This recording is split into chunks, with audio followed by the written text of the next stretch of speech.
हमारे युवाओं में जब से जींस पहनने लगे हैं थोड़ा सा एटीट्यूड उनका अजीब हो गया है। हाँ या ना? अब हमें ये पता होना चाहिए कि अगर हम कथा में जा रहे हैं तो हमें कैसे बैठना चाहिए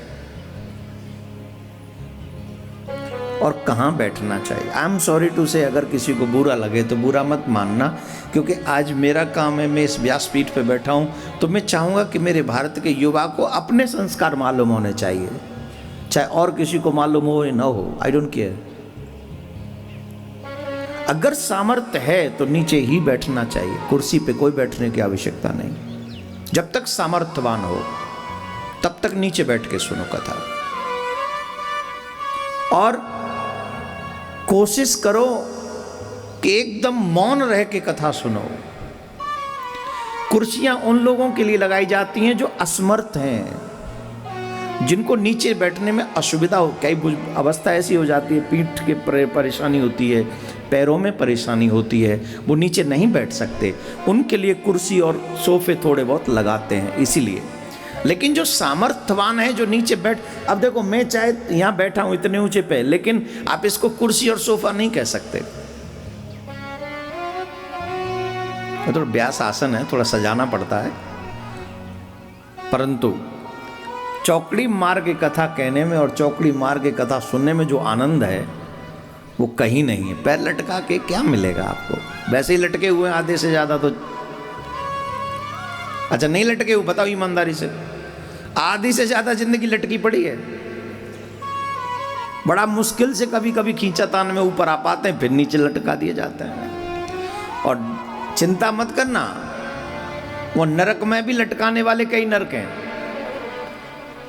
तो इसलिए बेटर है कि हम लोग अपनी संस्कृति को भले पहचानें, और हम लोगों को कथा नीचे बैठकर पालती मारकर और शांतिपूर्वक सुनना चाहिए। जितने शांति से आप सुनेंगे आपको उतना अच्छा लगेगा। जो कभी नहीं बैठे नीचे, उनको आज और कल 2 दिन असुविधा होगी,